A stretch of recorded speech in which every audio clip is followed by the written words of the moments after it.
Hello, everyone. Welcome to Sovereign Spirits, where we discuss the possibility of this system as being a type of trap where we get caught in a reincarnation cycle, partly perpetuated by so-called guides and counselors. And we focus on ways to transcend this cycle by remembering our true essence and using our intention in a willful and empowered way to manifest an afterlife as sovereign spirits. Today, we are back with two guests. Please keep in mind as we do interviews that we may not be in complete agreement with everything our guests say and believe, just like our guests may not agree with everything we say on our channel. But we do feel they have pieces to this puzzle we're all trying to put together and have interesting and valuable information to share. I'm Julie McVeigh, and I'm here with co-creator and co-host of the show, Wayne Bush. Hello, everyone. We're very excited to have as our guests Tena and Karen. Tena and Karen are both intuitive empaths. Welcome to the show, ladies, and thank you for being Thank here. you for having us. Thank you. Thanks for having us. It's great to be here.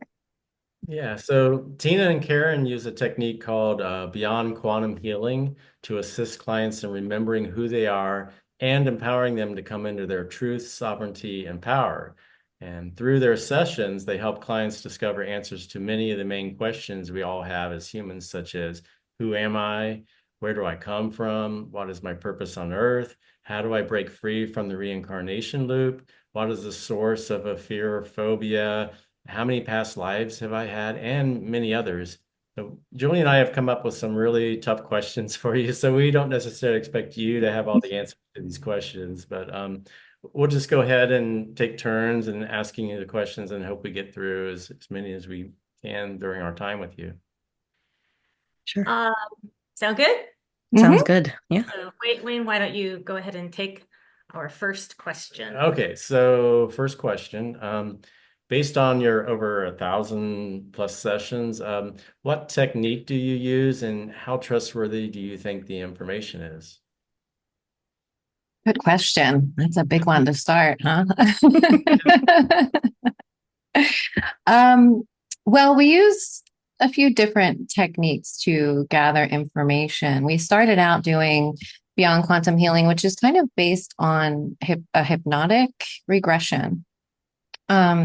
And it's kind of an offshoot from Dolores Cannon's QHHT.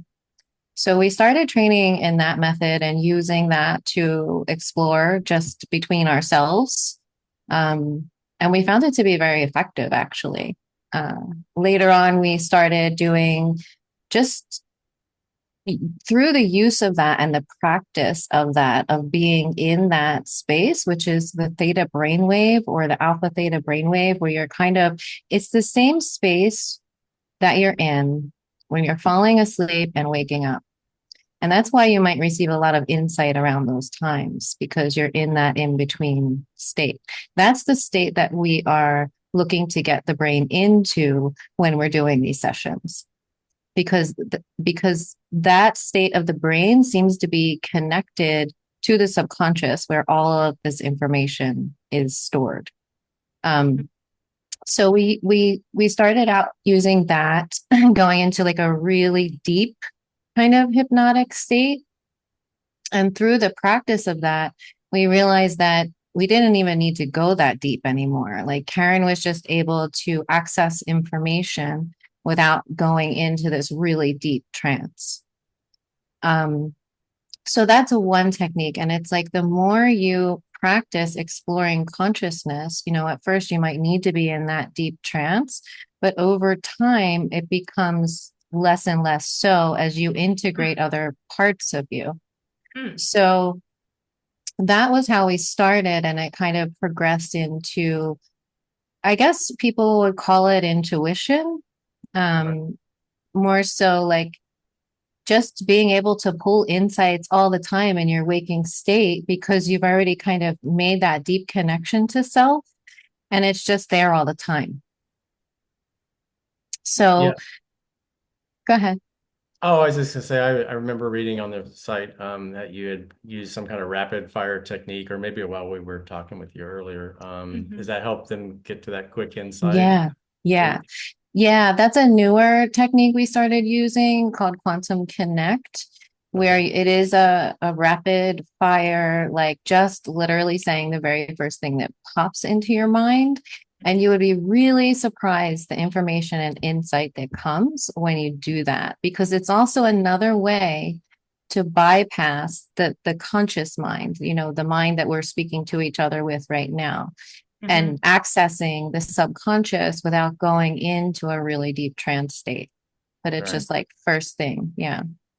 I see. And is there like a certain way, like you have to avoid like asking leading questions? Is there a certain way you phrase, like, go to the next stage? I mean, how do you avoid from like putting certain ideas into their head, you know? Yeah, that's a really good question. Most of how I lead sessions is, what do you see next? Tell me the very first impressions that you have. I try very hard not to, even when I know the answer, which which is really hard. Like even when I know, I will do everything I can to get the client to say it without me implanting that information. Like, I mean, it could be the start of a session and I already know how it's going to play out and what's happening, but I still will do everything I can, because the whole point of what we do is to get that person to connect with themselves, to retrieve the information and to trust the information that they're getting. So I really go out of my way not to lead.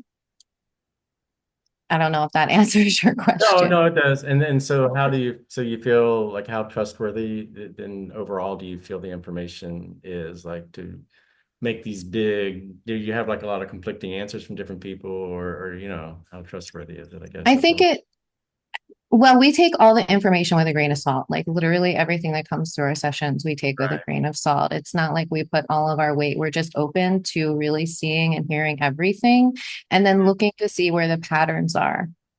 Right. Like where are the patterns and Sure.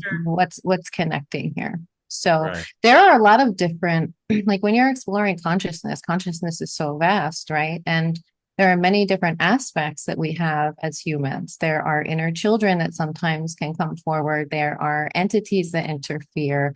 There's, then there's the true self. There's other aspects of us. There's so much that can happen during a session. So you really have to be on alert for any of those things that could be happening, and also understand where that information is coming from. Is that coming from an inner child, or is that coming from the true Mm. self, How do you Right. phrase it? Do you ask like, connect to your true self or your higher self, highest self? Is there a certain phraseology you use or I we question? started to get away from using the term higher self, because the connotations around it for people is that it's something higher than them.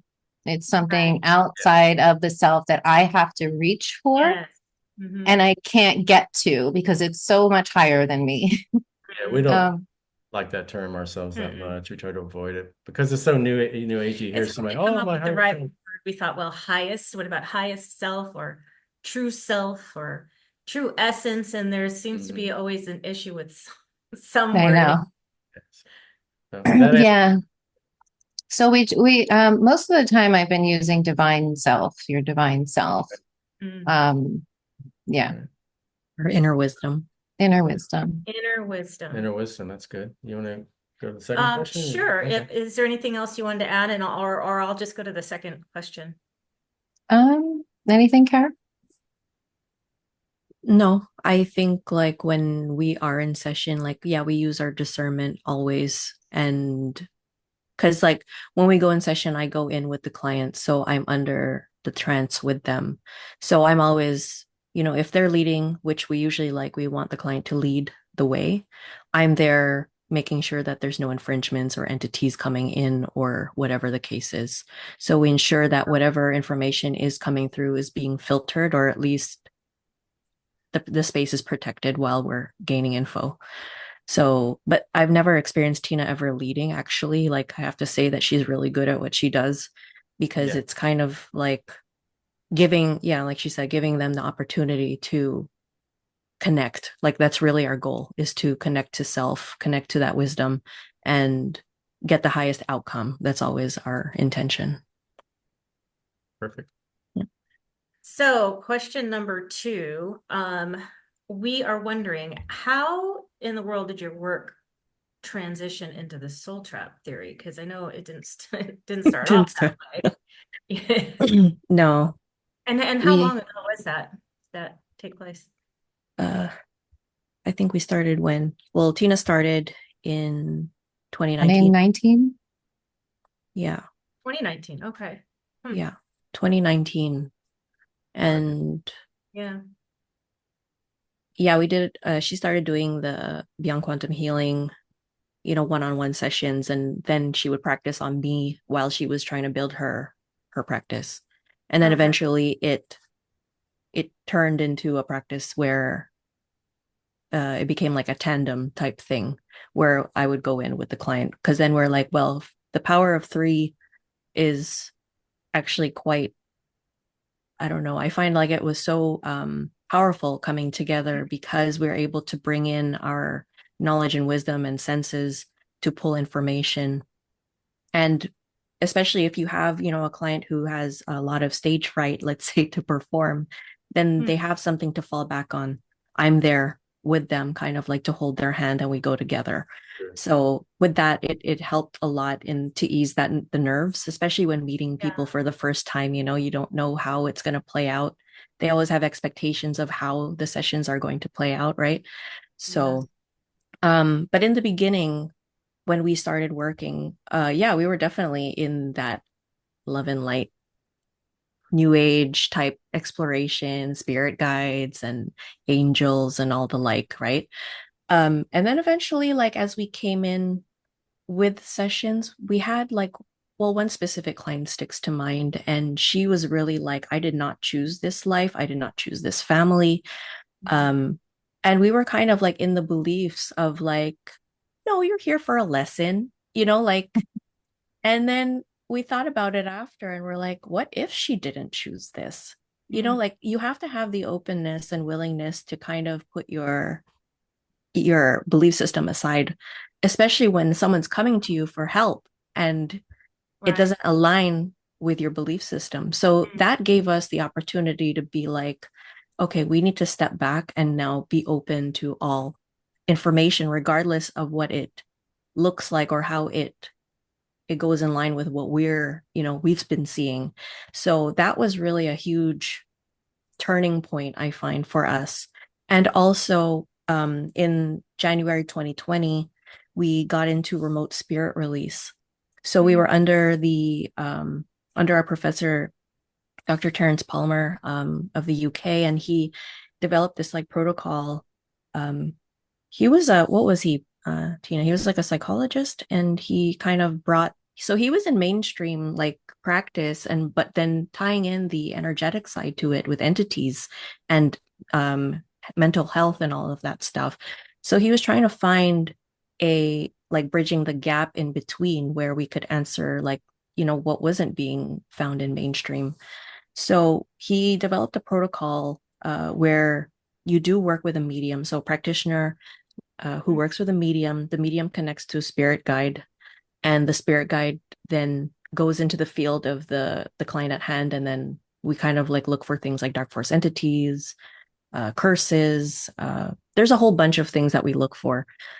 And so we got to that. We got our certification in that and got the knowledge all about entities. Like we really educated ourselves about the dark side of things.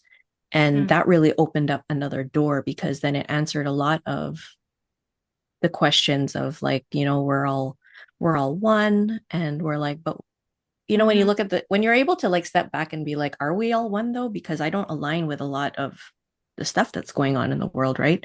So it makes you question a lot of that. And so our practice then moved into incorporating entities. So, and questioning the angels, questioning the spirit guides, going into that way, and then seeing more and more clients coming in and saying like, I've always been the victim in this situation, and whoever has always been the perpetrator. So we're always seeing the same players playing the same characters, victim and perpetrator. And so we were like, okay, but is that like a lesson? Like, so we're like, it doesn't sound like a lesson. It sounds kind of deceptive. And then it just everything just kind of expanded from there, finding other people who were also in that route of exploration or that were introducing the soul trap. And so we were able to venture out in that in our own exploration, since we were able to do that together whenever we wanted to, actually. But you didn't know anything too much really about the soul trap theory before that. We knew nothing. No, it was, we stumbled onto it and it was very isolating. It was very isolating in our community of other practitioners that are doing this work. And we had nobody to talk to about it because nobody wants to hear it. Nobody even wants to, like, I remember I had a session that stands out to me. A client that we were working with a lot, and she had a horrific life, like absolutely horrific life. And I'm talking, rape, being sold into sex slavery. Sorry for YouTube. I'm sorry. But really, really bad. She would be taunted and chased and beaten by entities when she was just a child. And these entities would come through her mother and her sister. It was terrible. And we were doing a session once, and this was still kind of as we were moving into what the hell's going on here? Because how could someone choose a life like this as a lesson? Exactly. Right. How is that possible? And I wanted to know that during this session because I was still on the fence in between, like not really fully getting what was happening here. And I asked, so you know how we go in between lives, like Michael Newton's kind of work. Sure. So we regressed back to in between lives to see, well, what happened here? How did you end up into this life?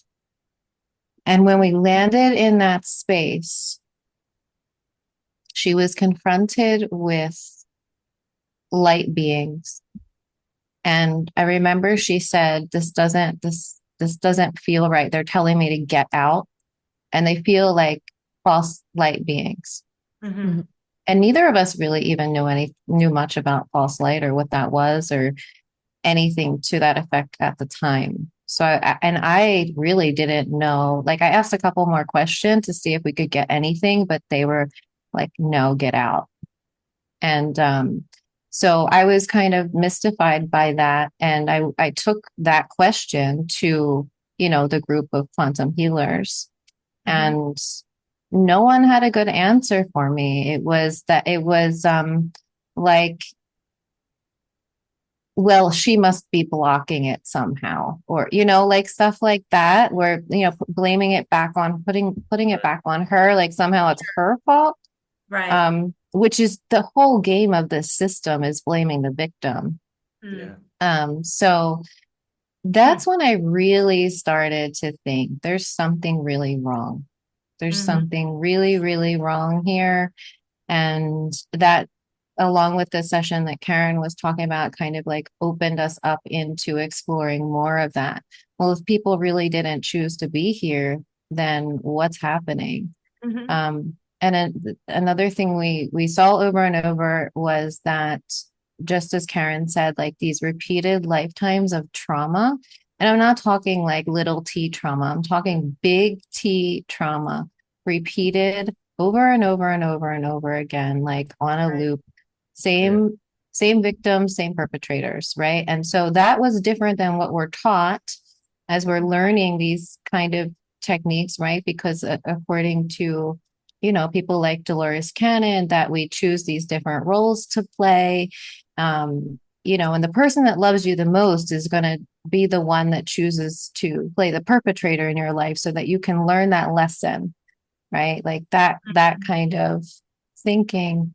But we weren't seeing that at all. We were seeing that these really were malevolent beings that were following these souls throughout lifetimes. We were wondering, you and I, we all talked previously, and we're so curious, like, why do you think like Dolores Cannon and Michael Newton that you mentioned, their work, they didn't talk about this. This supposedly didn't come up, these kinds of things. Do you think that maybe their controlled opposition? You know, do you have theories why their client supposedly didn't have some of these things happen in the sessions? There's a lot to that, but I think that yes, there's a lot more control here than we realize. And people are directed, and especially if the practitioner is not open to these things, they're not going to get the clients. And if they do, they're going to somehow skirt around it and make it like there's gaslighting involved. Because one of the things that Dolores always said was that there's no negative, there's no dark forces, there's no negative. So anytime that subject came up, apparently it was just no. And I think she didn't want to scare people. And I think, of course, there is some manipulation that was going on there in, you know, the people that did come to her and what her role was. I do think that, you know, people like Dolores and Michael Newton, they played a big role in the expansion of our consciousness, right? Because without them doing what they did, we wouldn't be here today exploring this. And I think they were kind of like an in between for us, because there's no way we could jump from where we were spiritually, say, you know, before Dolores and Michael, to Soul Trap. That would throw people into a psychosis. We see it now, you know, that people that are like literally just waking up and finding out about the Soul Trap, they don't have the foundation to hold it. People weren't talking about soul trap theory like they are today, back when Michael Newton wrote the books in the 1990s, you know, like Journey of Souls. No way. Early 90s or something like that, mid 90s at the latest. So yeah, there probably wouldn't be in their subconscious or in their conscious mind to answer that way. Maybe they suppress it themselves even. But. Right. Right. Yeah, I think there is a lot of suppression, and with the memory wiping, and I think with however you want to see it, if the matrix is breaking down or whatever is happening right now, there's an energy here that is allowing us access to more memory. So I think that it seems like a progression to me, like a progression in the awakening and how we are able to process information. So I think that's part of it too, and why these things are kind of exploding onto the scene all at once. And it's coming from different threads of consciousness through different people. And I think it's time for us to know now. So openness, suppression, our consciousness seems to be expanding. Wayne and I were discussing the possibility that maybe at that time the publishers of their books didn't want that stuff to be allowed in their books. Like maybe they did come upon some of this. Didn't people say that about Robert Monroe too? True. The public, right? It's interesting you bring up the publisher. I just saw a video yesterday where there's like, 5 publishers or something to that effect, like that control everything. So that makes a lot of sense. Yeah. I did have another question. We were wondering, what are the prevalent themes in your sessions, and what percentage of the time would it have to recur for it to qualify as a recurring theme?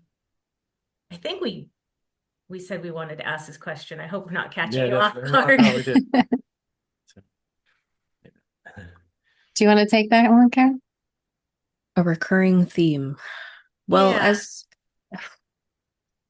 it seems to be the same things. I mean, like it's starting to progress into different, like it's evolving, where I find it's getting harder and harder, like in the sense of, okay, yeah, we have the simple victim perp stuff in households, let's say, but now it's moving bigger. So like satanic ritual abuse, it's moving out. So things are just growing now. I don't know if that was, I mean, that's where we're evolving into. We're going into the bigger corporations, bigger places. And I think that's also like a reflection of how it is, with us as a collective and the matrix itself, how they're, you know, um, victimizing all of us here who don't know or who have been mind wiped and abused to the point where we have no recollection of how we got here in the first place. So those, we try to see what the patterns are, even if it's just on a like little micro level, but the same themes are the same. Like it's always about the trauma. It always roots back to trauma. And that always recurs. Like everybody who comes to us, it's all about like trying to retrieve their inner child parts, subpersonalities, maybe even their alters, clones, parallel selves, past life selves. Like there's just so many things because they pretty much, it's just like shattered glass. They bring us here, they split us to pieces, and then we have to kind of retrieve all of our parts back to come back to wholeness in order to awaken and remember again. So that's pretty much like that's the theme, really. It's just how can we bring our pieces together after the big trauma and then getting back all of our memories. And it just really depends on how that plays out. And then, so I can't say that there's a specific, but that's really like the bottom line of the theme. It's trauma and how to bring ourselves back together again. Is it always or often one entity or more that keep coming up in these, or it's just varied? It's varied. However, like as we see, like we like to peel ourselves. So there's layers of our consciousness and our experiences. So sometimes we'll see a couple of entities out top. And then as we keep going, there's more and more contracts, more cords, more entities, more splits, more whatever. Sometimes they could have thousands of splits and then attachments to each split. So, we try as much as possible to utilize our time in order to kind of like gather as much as we can in that layer, remove all the energies, the entities, attachments, contracts, cut the cords, and then send a lot of healing and then try to integrate very gently as much as possible. So yeah, the deeper we go, the more we're uncovering. And so it feels as if like, up here, you might have like a little cute, entity out here, but then the deeper you go, new levels, new devils. And we keep going and going and going and people like really have to be ready to go through the layers because it is a lot to carry, a lot to hold. And to a certain degree, people just start to get resistance because of how hard it is, like it's hard to wrap your head around. It's hard to even bring yourself there, to even think like, why me? Like, why would they do that to me? Yeah. So we do it very gently. Anyway, our approach is very gentle and loving, and we create a safe space anyway, so that the people feel safe enough to go there. Like you're not alone. We always ensure their safety. You're only going to see what your inner wisdom deems appropriate. So, and we sit with them. Like we're not forcing anything to be like, we got to open up that scary door and you're going to go through it and look. If the door is there and they're not ready to go through, we don't push. We're just like, we're okay where we are, sit with it, integrate. And if and when you're ready, or you still feel that there's a block in your life, because some people might just be fine where they are. I just needed this and I'm good in this level and I'll keep going until I'm not. Right. And it could sustain them for the rest of their life. Sometimes it doesn't. And then they come back and then they're ready to go to the next layer. What are their chances lower of getting out of this reincarnation cycle if they don't address some of these things? I wouldn't say. I feel as if it's like, if you are comfortable and in your own power, it's like, there's always new levels to the game, right?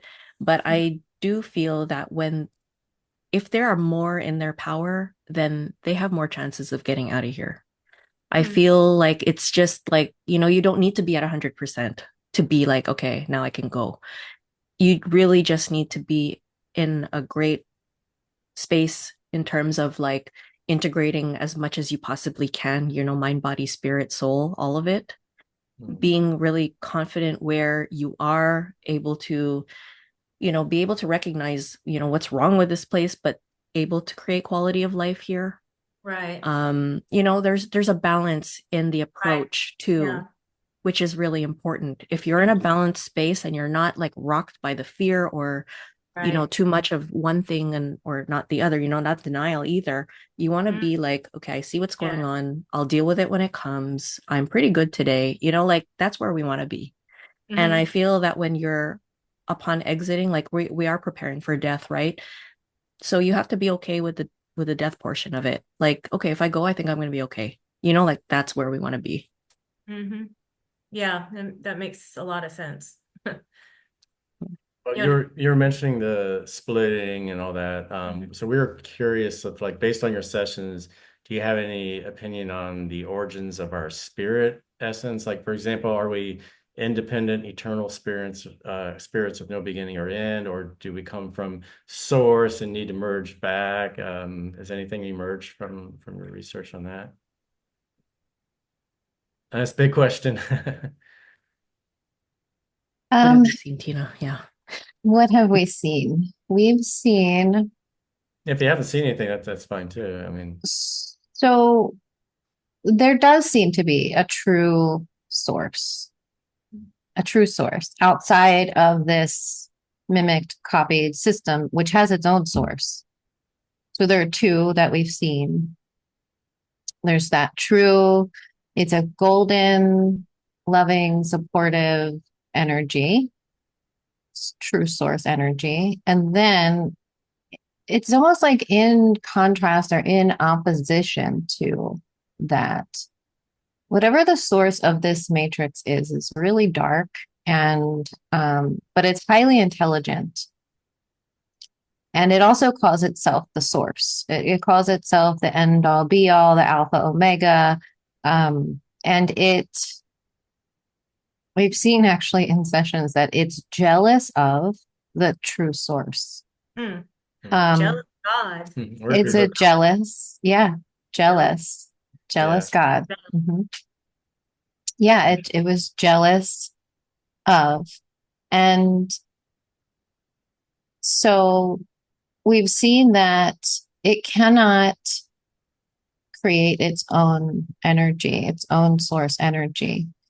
And so what it does, so because it can't tap into true source energy because it's not aligned, it accesses that energy through us. Which is where the harvesting of energy comes in. It's harvesting our energy to keep itself alive.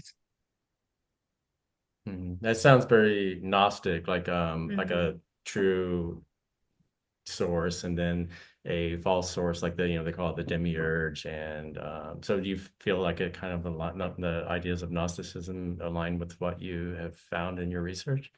It does align. Okay. Interesting.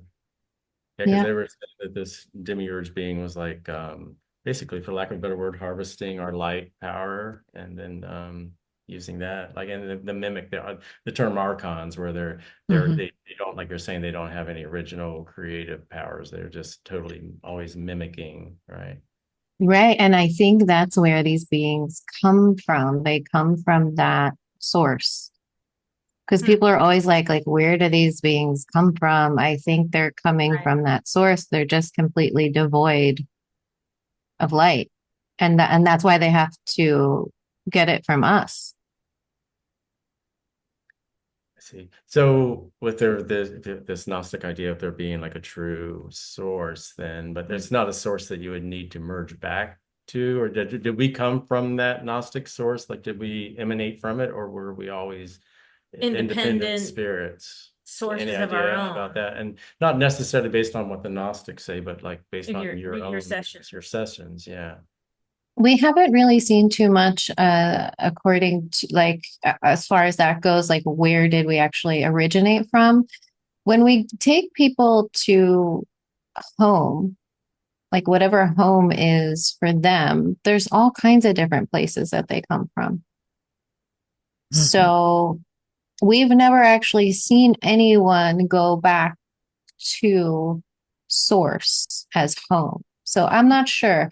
We have had someone, I don't know if the term source was used. I don't remember specifically, but she was in just a really great space, floating around, like just, at ease, neutrality. There's no emotion there. It's just pure awareness. And so it was kind of source like, I guess what you would think that would be like. And she liked it there, but she got bored. She didn't want to be there anymore. She wanted to go off on a new adventure. So you could Interesting. see how, and we see that a lot with, spirits that they're curious. Like in our natural state, we are very curious beings. We love adventure. And, so you can see kind of how we would come into a place like this just to see what it's like. And we see Right. that a lot from souls, spirits. Yeah. Was that in one of our later questions? Like, why It did might we be. come I here, think it might or be, was but that part of it? well, so have you discovered anything about as far as our immortality, our eternal state? Are we eternal spirits? No beginning, no end? Or is it your understanding, no, we are, Created, there or was a beginning point to our spirit? I'm not sure. We haven't really explored that yet to see if there was a beginning. So I can't really answer So, that. because if we're emanating from the true source, have we always been eternally emanating from the true eternal source? she's not That could sure. be another. Yeah. Yeah, I'm just pondering Yeah, that yeah, myself. exactly. Mhm. It's something we think about. And we appreciate the honesty that, I mean, because like we said, these are the biggest questions everybody asks, and there's never any satisfactory or conclusive answers to them. Right. You guys are kind of you're, I don't know, trailblazers in like a relatively new field of research. I thought maybe you had some interesting insights into it. But Yeah, none that we've seen in session. It's always like we've only gone as far as where home is. So whether they were born out of that or they just right. existed there or they were, we can only assume. I personally feel just intuitively that we are, I mean, if we are extensions of the true source, then yes, we are all and nothing. Like it's just like we're all just consciousness, pure consciousness, however that may manifest. So it's not really like I don't know, the way that I see it, I just see this like big ball of light and we're just kind of coming in and out of it. And then however that is, like I don't know if we just get sucked back in and we're like there and then we could come out and do whatever the hell we want. Like I just see lights coming in and out of the source itself. So that's just what I Do feel. you differentiate between like the terms soul and spirit? Have you found that there's like, I don't know, for lack of a better, spirit and then a soul, like soul's an interface between earth and the spirit, or Yeah, it feels like spirit is more correlated to our consciousness, and the soul itself is kind of like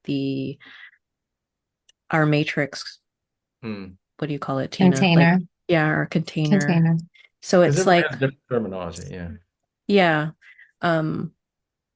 how we've seen it.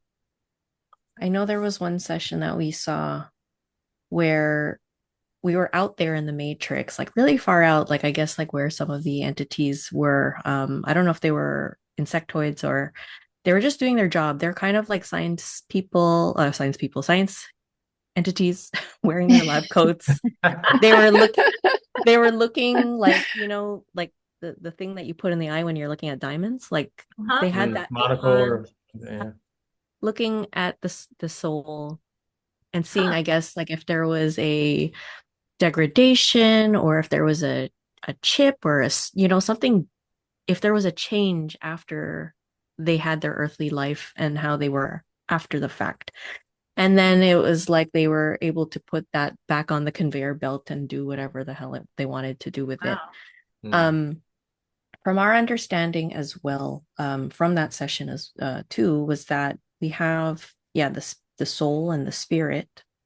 And it was like, correct me, Tina, if I'm getting the information. But like we're supposed to hear. Our goal is, in order to unlock the spirit, we have to find balance between the ego and the soul itself. So it's like, I don't know how else to say it, Tina. Like you have like more finesse with words. I think you're doing great. But yeah, we saw that. Okay, so the spirit is the way we've seen it in sessions is like a spark. It's like your divine spark of light. It's just every time we see someone in session in their true form, it's just a spark of light. And so that spark of light has containers here. And one of those containers is the soul. So you have your little spark of light, like we did the meditation in the beginning. The spark of light is in your heart. That's your state of pure awareness, who you truly are. And then we have a soul container around that. And we have an ego personality that comes with the body. So there are multiple containers for this spark. And so when we leave the body this time, we're going to have to drop not just the physical body, but the soul body as well,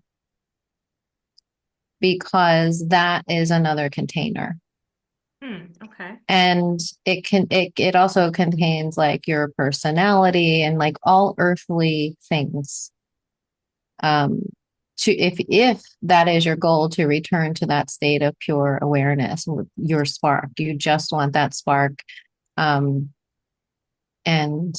yeah, so that's the best way to describe it, and how to really unlock that spark and set it free from the body and the soul is to do the work now, like we were talking about earlier, is to do what you can now to really be able to hold information like this and not let it rock you to where like the fear sets in and it's like, you go into that death spiral. But being able to find balance between in this place, this realm of duality where things can get really, really, really, really dark. But there's also light here too. It might not be as dark as the darkness, but there's still a little bit.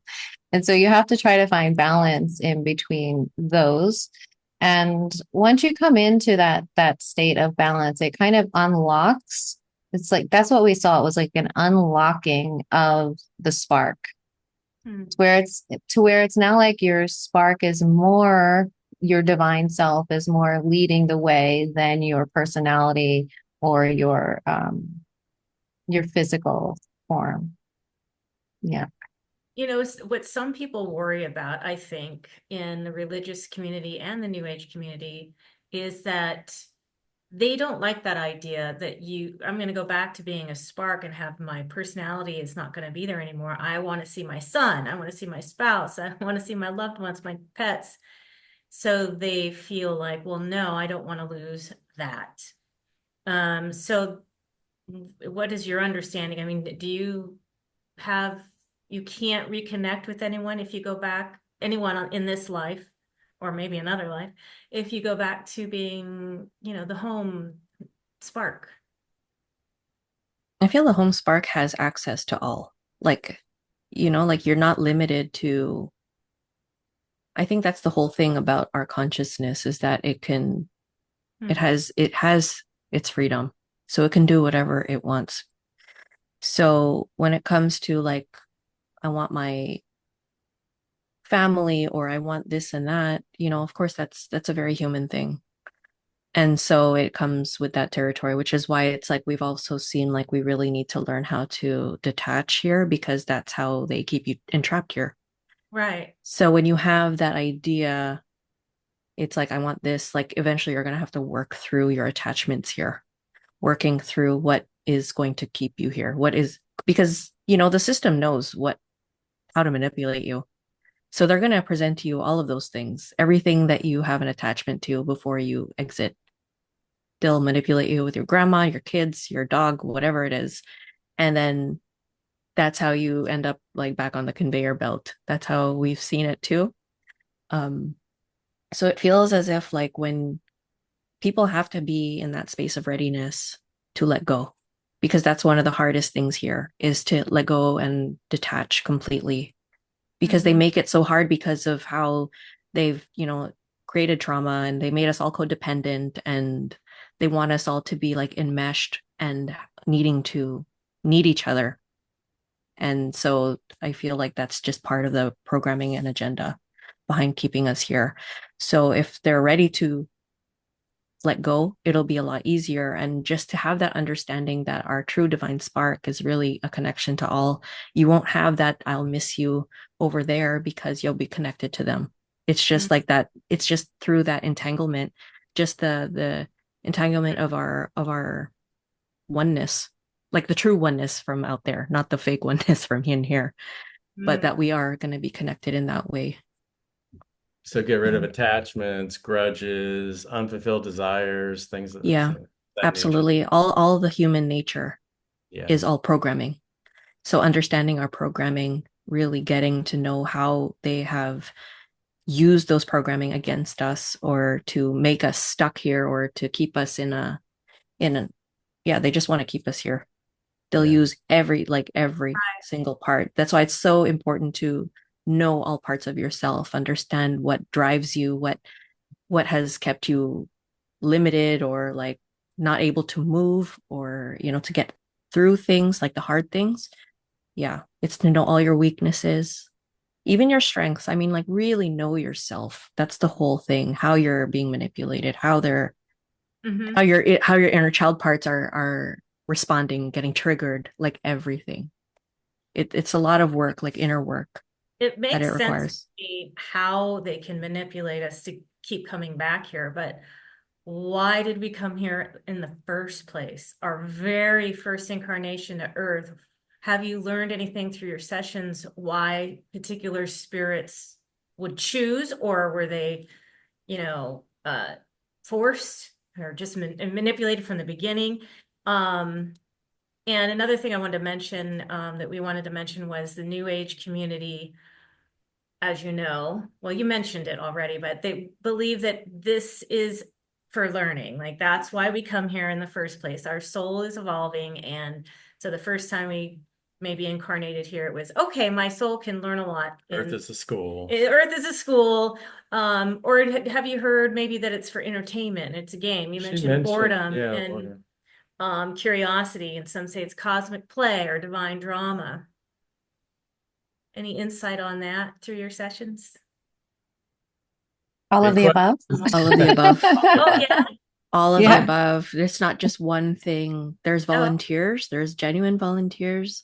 There's people who have been like just minding their own business out there, and they got grabbed. Like, or there's a technology that kind of opened up the portal and just pulled them all, sucked them in.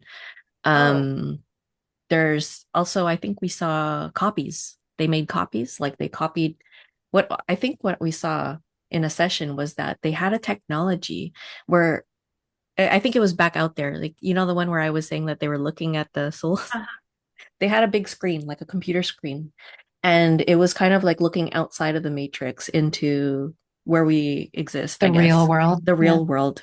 And they took technology, they, took their mouse, they kind of like selected, copied, pasted inside. wow. So, there's so many, like Tina said, all of the above. Like there's so many reasons. And it's like once you're in here, it's like they trick you, they contract you. Volunteers that come in, like star seeds, for example, they come in. We've seen that there was a barrier out there where they get zapped, like it's a matrix zapping. And Mm. I feel that's what weakens the energetic body, or this consciousness, or our Wow. awareness. So then we kind of get dumbed down so that we fit the system, like the frequency fits, because we're so literally high vibe up there, out there, because we're true and pure.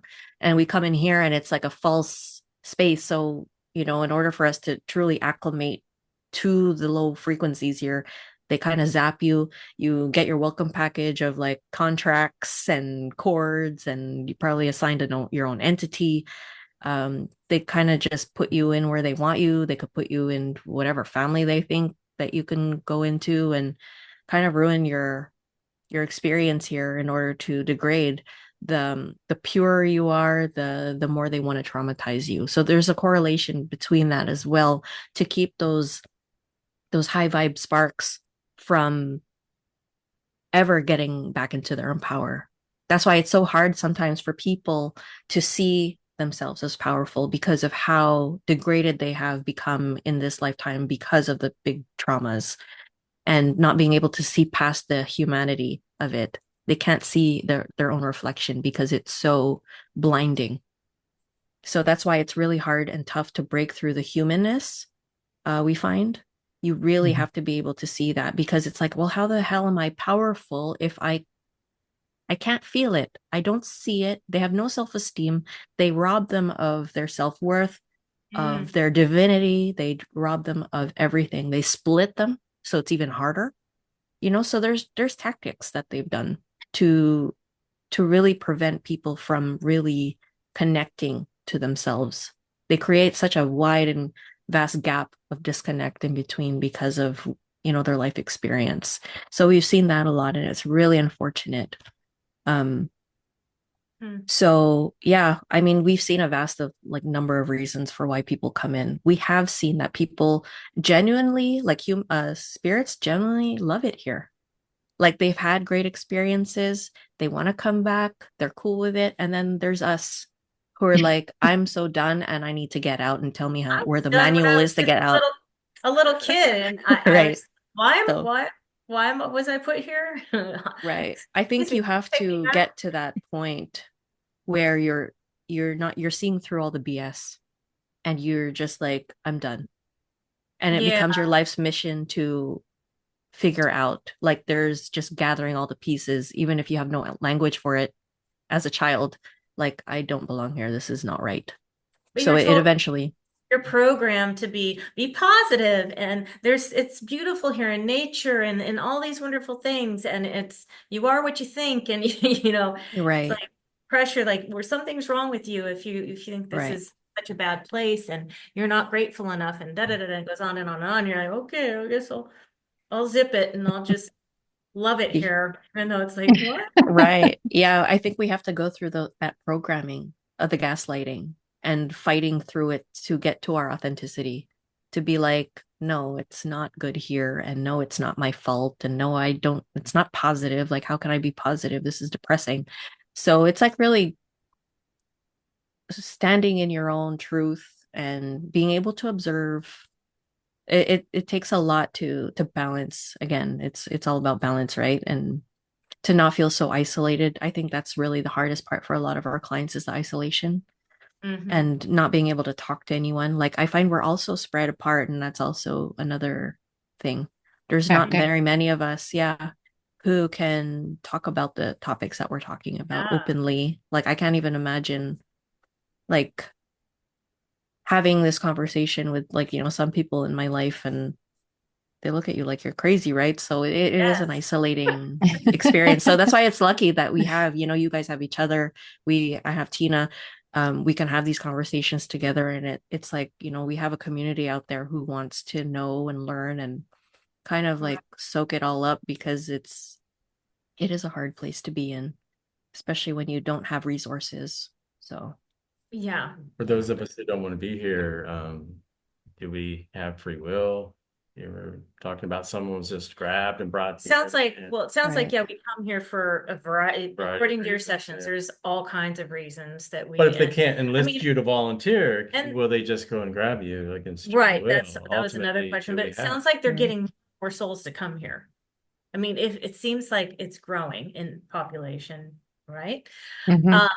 And so I don't know if they have really good marketing or something going on. Like, your soul's going to really grow, or you're going to just have a really great time. Who knows? Forgot to read the fine print at the bottom. Don't worry about the fine print. You're gonna, it's gonna be. And it sounds like, yes, some of us freely came here and some of us maybe didn't. Now that those little ET zappers or whatever the technology that's gets them to come in here, like how would we avoid that in the future once we get out of here? Right? That we don't know. Like, I don't oh, know. that does not sound very good. Well, something to look out for too, and this is really kind of depressing, and I hate to even say it, but We're already depressed. Go ahead. they have technology that can grab you like right out of the body as you're dying. So, And Soul catcher type thing. well, yeah, so can't we put up protections on a regular basis I and think, yeah, and to be aware of that possibility upon leaving the body. And this is especially used on those that are extremely targeted by the system. Um, I think there are some of us that they're just going to let go, and there's some of us that they're really like we're an asset to them. So they will try to keep us here at all costs. hmm. Um, and those are the people that they're going to use that technology on to try to like to take them right even before they're even out of the body, to just suck them right out. They have the technology to do that. But there is like a split second, like before, like if you have the awareness and you have that split second before that technology is used. Here's the thing about the spark, the divine spark, is it can travel at the speed of thought. So instantaneously, right? There's no like, I need to go through all these realms, travel through the astral, find the door, go through the hole and that. No. If you drop the physical body and you drop the soul body containers and you're just that spark of light, you can travel at the speed of thought through quantum entanglement and be home in an instant. That's what I am focusing on as far as leaving the body. Right. That's my plan as of right now. It can change, but that's my plan for right now. Um, so yeah, that's another depressing thing. But you've actually heard clients say that they snatched them right out of their body before they even left, like before they. Not our clients, but I just there's a community of people that are targeted by the military Right. specifically for like, the programs and secret projects and that kind of stuff. I've heard some of them talk about that technology, and Hmm. they have assets. This is the thing about NDEs too, is that nobody dies by accident here. It's all orchestrated. And so these NDEs are being orchestrated by these beings to for the propaganda. Hmm. Like Right. they're not just like, oh, this person died, so let me, introduce them to this propaganda that they can bring back. No, they're controlling the whole death process too. Like that doesn't happen by accident. That's all part of the orchestration. And what Right. they're doing is they're orchestrating that to introduce this propaganda to make everybody believe that Earth is, such a great place to be and go to the light and it's so beautiful over there and all of this kind of stuff. Become Um, salesmen and women. exactly, exactly. They tried to do that to me in 2018. Mm. But I refused to leave my body. I didn't know exactly why I was refusing to leave my body, but there was just something in me that was like, no, absolutely not. Wouldn't do it. And very soon after that experience, I had my own first regression where I saw myself in a soul pod. Wow. That's very interesting. You Hmm. wanna Because say I anything else think about that? I think the path that they wanted me on was part of the propaganda machine, right? Going into this work, Right. Mm. into the new age path. I think that point in time was going to be either that was like a timeline stamp, right? Like as you're going into this work, you're going to have this beautiful leave your body experience, whatever they had planned. But there was just something in me that fought back, and it was like, absolutely not. I'm not leaving my body, even though I didn't know why. But I knew that there was more to learn. And there was, I mean, learning is a big part of this, right? We're all learning right now as we're talking to each other. It's not like a soul lesson, but it is I'm learning never to awakening, come back.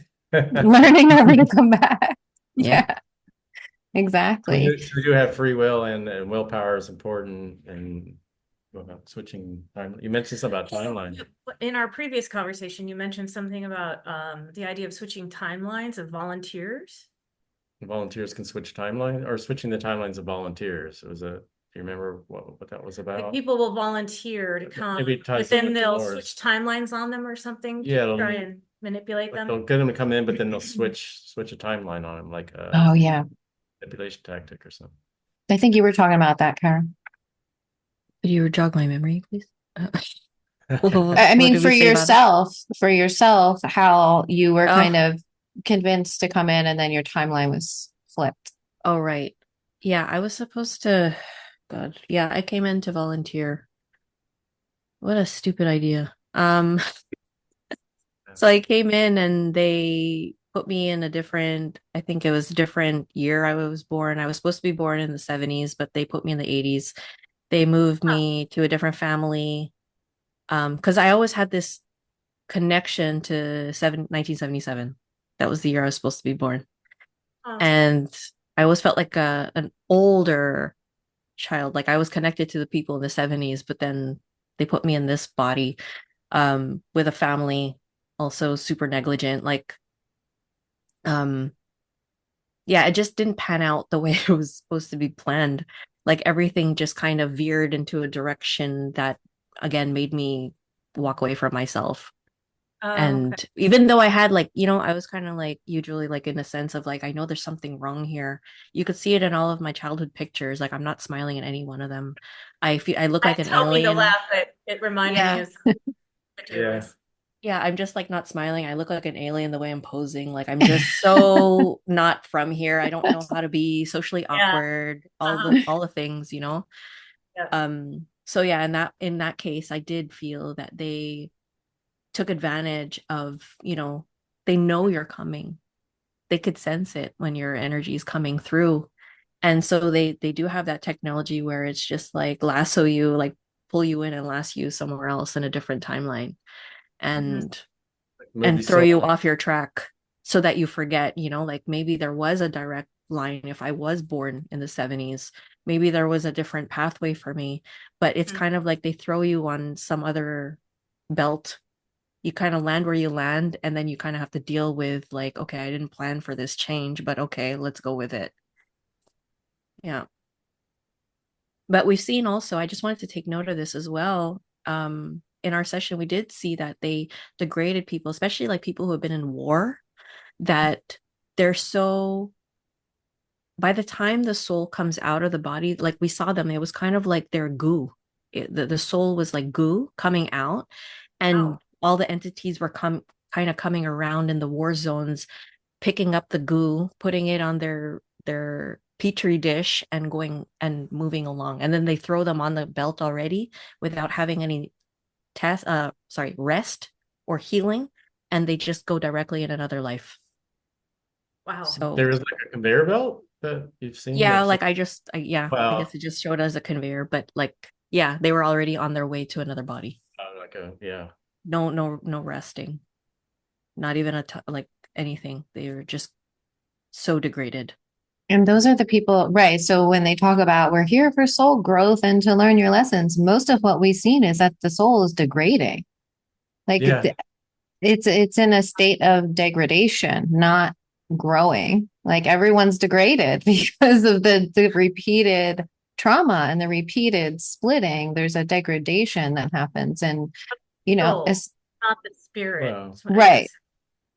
The soul, but then yeah, I mean the spirit kind of does get like apathetic at a point, it's just like been so abused for so long. There does need to be like a a reclamation of that fire. Like you have to reach really deep in yourself to find that fire and just like that righteous anger to be like, this is enough. I'm not doing this anymore. Is it your understanding that our spirits actually do evolve? Or are we perfect, pure, fully evolved spirits when we're spark, pure form? I think that the soul evolves, but the spirit is in its purest state of awareness. Now you say the soul, earth souls, or are there souls on other planet realms? I can't speak to that. I don't know. But I would imagine there might be, especially because it seems as if, at least in this matrix, like all these other planetary systems are part of it too. It's not just Earth, but like this, the whole universe, it's the whole universe is immersed in this matrix. Okay, so You want to go move next on? one. Yeah, for time's sake. I know we're going long. So in our work, we've studied and mentioned pre-birth memories. You touched on that too. And there's certain books like Cosmic Cradle and others that say there are counselors, so-called counselors that encourage us to come to Earth in order to learn and grow, as we just mentioned, or they help us create this life plan that usually involves suffering. Does your work corroborate this, or have you found this not to be the case? Like, do you think that maybe it's propaganda in these books? And are they, are they benevolent counselors, or are the counselors really entities, masquerading as guides? You want to take that, Karen? Um, honestly, like I feel like there's no one true right or wrong. I think that when we say like, yeah, propaganda, I do feel, yes, there is a propaganda part of it, but there is some truth in all of a little bit of everything. Um, I'm just kind of like torn in a way because it's hard because we've seen so much of everything. So it's kind of hard to pinpoint and say like it's that and it's that and it's that. I don't feel that. I feel like it's important for us that when we take the information that we're able to kind of discern what is in alignment, I guess, with where we're at and that point in time, and to be open that it may change later. Like, because we really don't know as we're uncovering and really trying to sift through I feel like the whole confusion aspect of this place is purposeful, of course, because they don't want us to really know what's going on. Maybe the counselors and guides don't even know the bigger picture themselves. Maybe they don't Right, because they're from think here. they're doing the right Yeah, thing, being right. told they're doing the right thing, but they're not. Or Exactly. maybe so some think they're actually helping us, and then others maybe. I believe that as well, that they're part of this construct too. Like they themselves are trapped here as well. And maybe they don't even know they're trapped, just as we didn't at one point, right? So yeah, I Right. do feel that there might be, of course, the intelligences as you go up, of course, are going to maybe know more than the ones at the bottom feeders, like down here, like in the astral or where we are. Um, but I do generally feel like, yes, there are good souls here, spirits, or whatever it is but that aren't awake yet, that don't know that they're even in an entrapment system, that they are like, there are different heavens here as far as we've seen that you can go to and rest and reprieve, and it's interesting because there's so many contrasts of what can happen after death. Like, will I go to heaven or am I going to be Sure. thrown on the conveyor belt? Like both can happen. We've seen it in our sessions. So I think that's also another thing. It's just like, again, confusing. It's more about confusion. They create that confusion. So you're never too sure about where you're going to end up. If it's a roulette, if it's purposeful, if it's just they have their own agenda out there and we just did not get the memo how they work.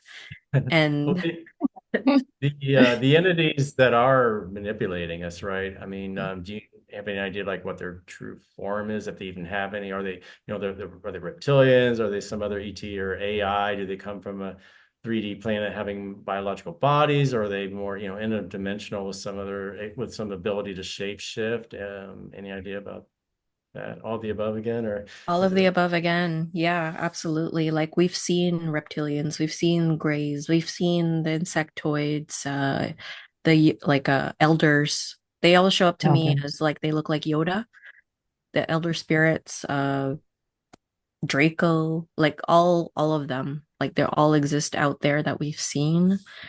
And But would yeah, I that be don't the know. true form? Are they just able to mask shapeshift into any one of those forms, or is I that believe so, yes. They have the abilities to shapeshift, and we've seen them like through people. I mean, like sometimes you could see like people like CEOs, for example, and you're like, oh, that look at that reptile. Like it's like they're able to you could see the essence or discern what it is behind somebody. So they could come into human form and you can feel them. So I presume they can do it. Like, of course, they could do it out there. They could change themselves. When we do clearings, for example, like sometimes I'll get like an image of something and it shows up like a really like different character, like a cartoon. Tina will be like, show them, like tell them to show us their true form, and then it'll change. Oh, It'll morph into something else. So we're able to again feel through what exactly that could be.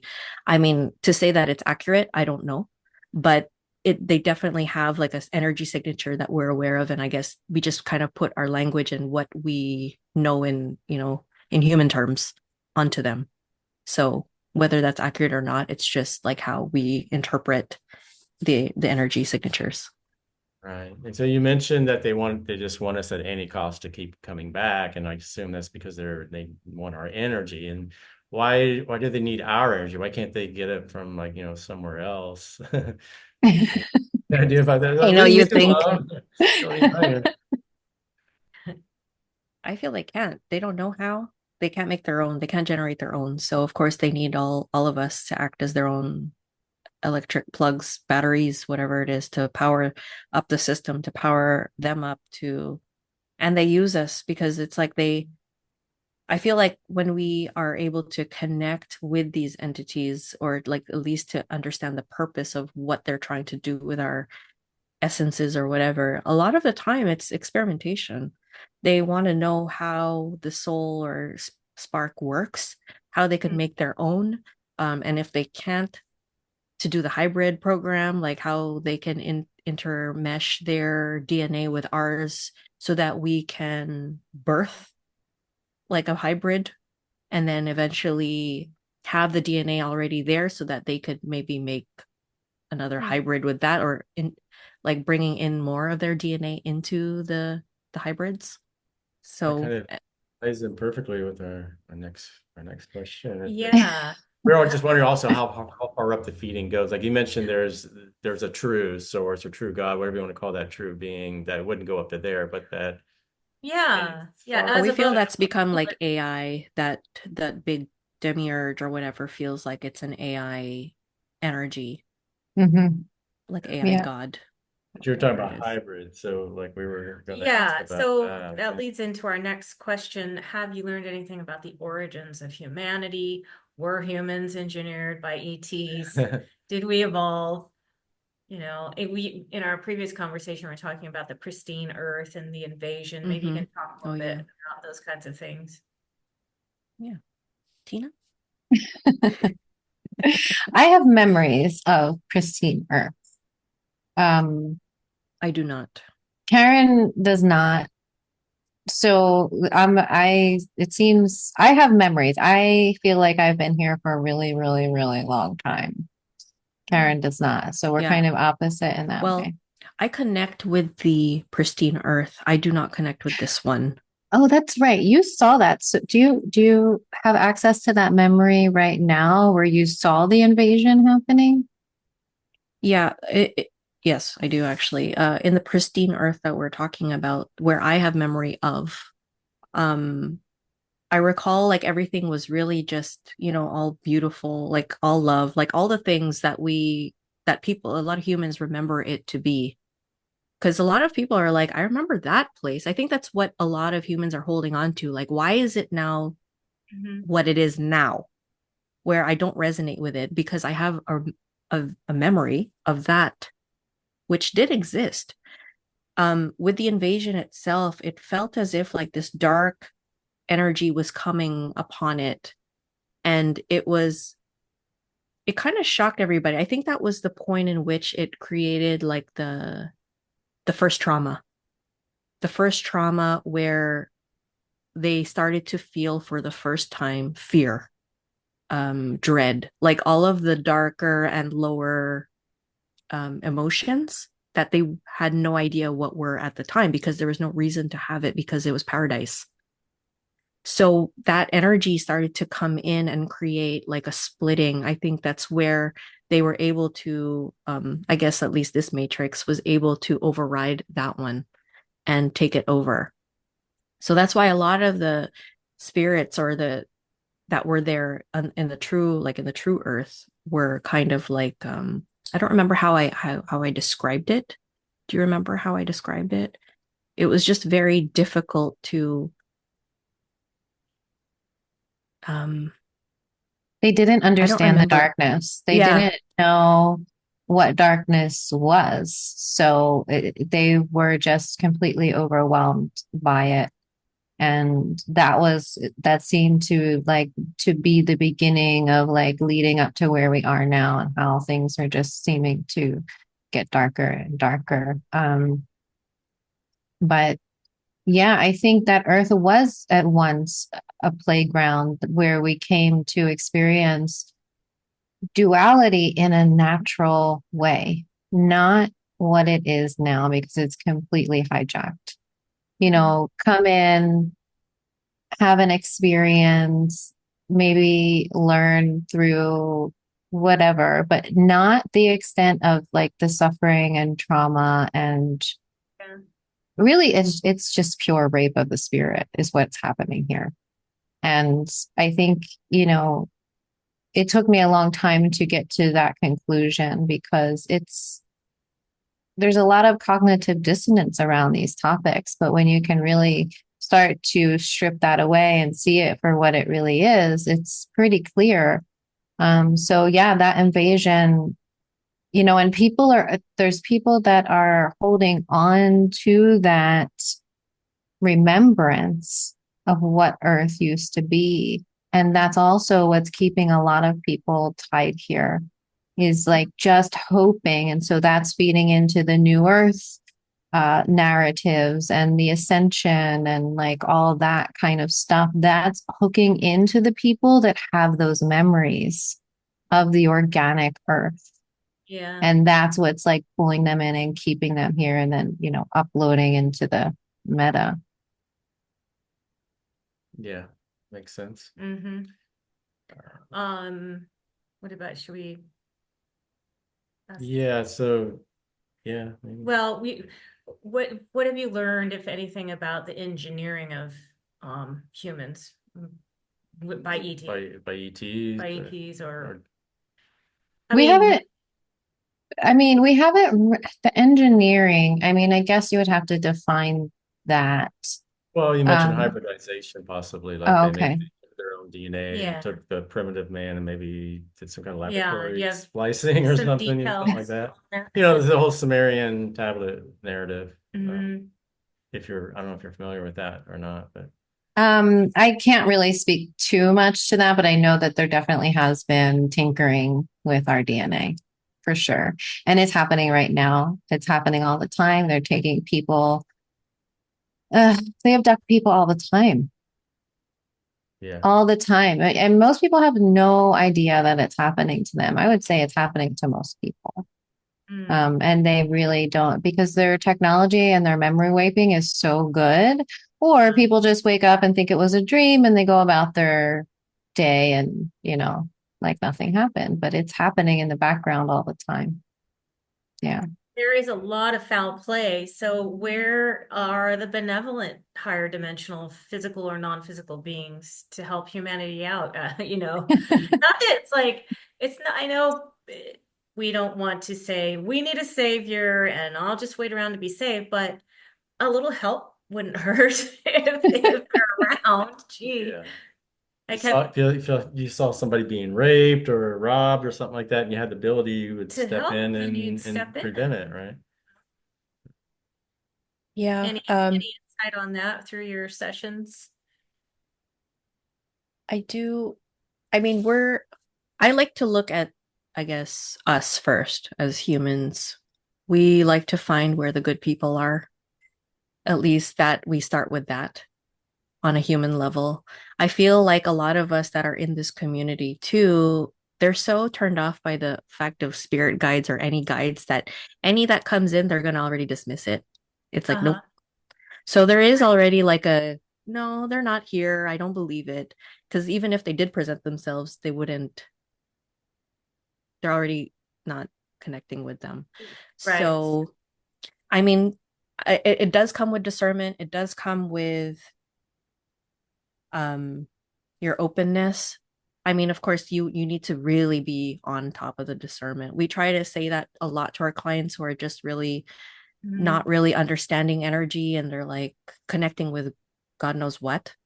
And we're just like, maybe right now you shouldn't do any of that until Mm, you are so sure what you're right. connecting with. So then it comes to a point where we become so self-reliant that we're like, well, I don't need to look for anybody else out here or any energies. That's what it comes down to. Um, but Tina and I feel like we have been divinely guided, whether it was from our own inner wisdom that has guided us to where we are now. I like to connect with perhaps higher aspects of self that may exist in this place if Mhm. I am going to connect with anything. So at least I know that it's coming from my own energy signature and self out there. So, I mean, I don't go outside and look for an archangel. No, I'm just going to be like, whatever my highest aspect of self that exists, please guide us or like guide me or show me Mhm. something that I can take as a piece of the puzzle and I'll discern it or I'll put it in my back pocket. Maybe it'll make sense later. And so we always get little tidbits of information here and there, and then we're putting it together. So I do feel that yeah, there's a lot of people like now it's just like now that we have that programming of like spirit guides equals bad and whatever, no one's looking for them. No one's going to trust them anyway. Like I Mhm. don't want to. So I mean, I do believe that they are there. It's just Mhm. that are we listening to them or like it really depends on the individual. But I do feel that they are because Tina and I have been guided to where we are now, and we have been protected a lot in especially where we've explored.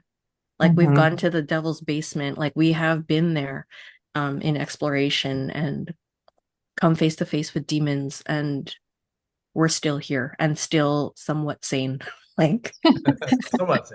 yeah, somewhat sane. Like we're pretty sane. Yeah. And Yeah. like so there is something. I do feel that there is something to it. It's just that we're not actively like Mhm. calling them what it is, but Right. And plus they follow the rules. Like the good guys follow the rules, right? So they're not going to interfere in your life really unless there is some kind of emergency or you ask for it, Right. right? So there's definitely there's definitely a benevolent presence here that does intervene at certain times. I mean, we've had clients where they've been saved from the rape in the alley or the car accident or the whatever this thing is that's the tragic that's about to happen. They've been saved by something paranormal. So there's definitely something here that is intervening on behalf at certain times. And that can also be other aspects of ourselves that are intervening in those timelines. So I think there's a lot here that I'm just beginning to explore time traveling and how we are time travelers and how this is um like really crossing over into these different timelines. And I mean, there's so much that we can do that we just are beginning to tap into. So, I was just going to mention that, speaking of skeptics and really cautious. I mean, Wayne and I now are so cautious about any external sources outside help. But I do like to keep in mind that you two are benevolent, truthful beings trying to seek truth.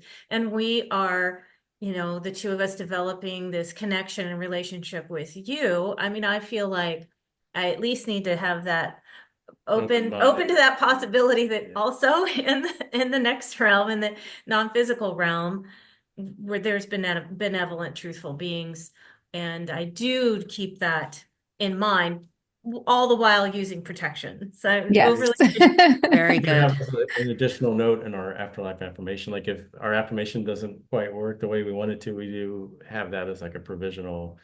right, like you had mentioned before, just benevolent, truthful beings can interact with me. Those are the ones that can. Others, no, I'm invisible. It's those who are not. But, Yeah. In your sessions, have you gained any information on the matrix itself and its construct? Like, for example, I know you mentioned like a barrier zapping and your pod that you were maybe in. And has anyone mentioned, pods and grids, electrical fields, domes, the tunnel and white light, or anything on Saturn, just anything that has to deal with like the matrix?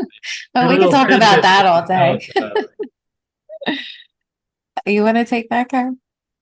Yeah, we've seen again all of the above. Like I Really? find that they make it so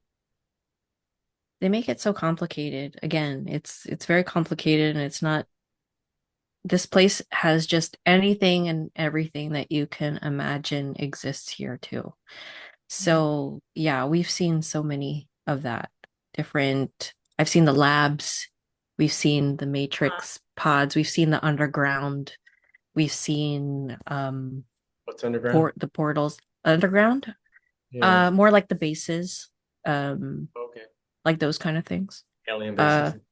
yeah, those kind of things, alien bases, military type things, outworldly places to Saturn. I know I have an aspect of self there that I'm trying to connect to reintegrate, but she's a little stubborn, so that's another topic.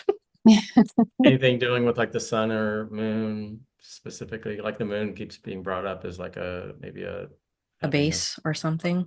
Well, signature we've on it. seen it as base, a We had, portal. yeah, we had that one session. Now, this session happened on another planet, so to speak, but it was very parallel to what we're seeing on Earth. Now, on this planet, they were enslaved, like physically enslaved and forced to do labor or something to that effect.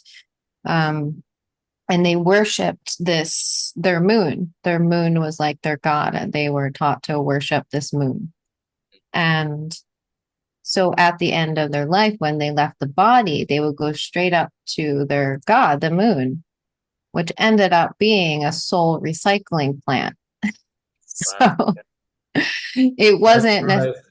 yeah.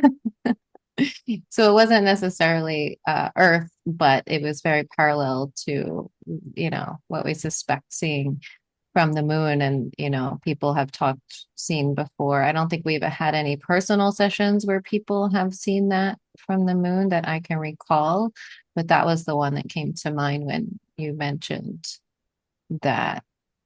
Yeah. So Any insight into the sun itself, maybe, or is it like some kind of power generator? I mean, anything to do with the sun? No. Maybe you did Not mention session clones. wise. I'm kind of interested in that. Like any information you give Clones. us on the clones and the NPCs. hmm. Clones. I mean, like the clones that we've seen are more related to the secret space program and all of that, those kind of things. Um, we have seen also, like, in contrast, not necessarily like clones, but more so alters, um, avatars that are created for the metaverse. So like now that they're creating this place as like a cloud, like they put us in the cloud because it's all AI generated right now. They want to move us there.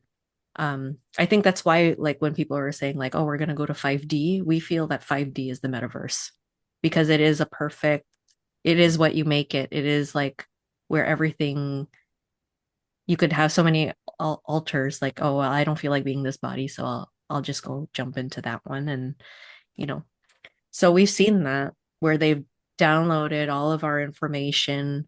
They use all of everything that we've done online, and they've networked ourselves according to the people we know online or that are friends with us online. So it's almost like, okay, so let's say they download Wayne.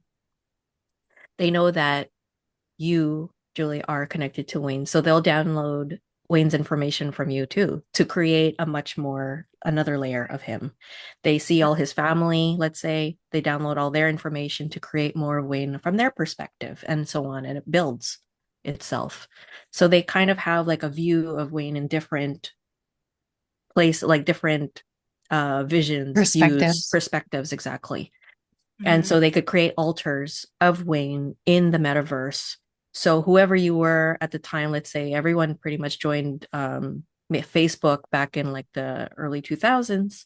So they have a version of you there, and they watch as you're evolving. Let's say you stop using Facebook for a couple of years, you come back again, they download that part of you.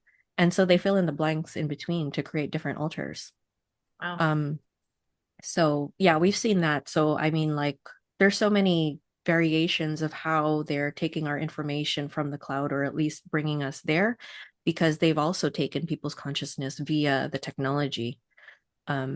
We've seen that a lot too. So you see how we're in a generation of technology. The children are literally glued to their devices, like it's like, and then the consciousness is being pulled from the technology and then pulling their consciousness up into the cloud. And so like this cloud or the metaverse or something would be like another matrix within this matrix. I mean, how many It's a trap within a trap. Yeah. Yeah, how It's a many trap within a dimensions trap. or levels do you think this matrix go? It kind of ties into the other question, like how far up does the deception go? But I mean, yeah, any idea like how many levels, or like all these dimensions all the way up to, like, I mean, the Gnostics were talking about what, 12 or 13 or something? 12. Yeah, 12.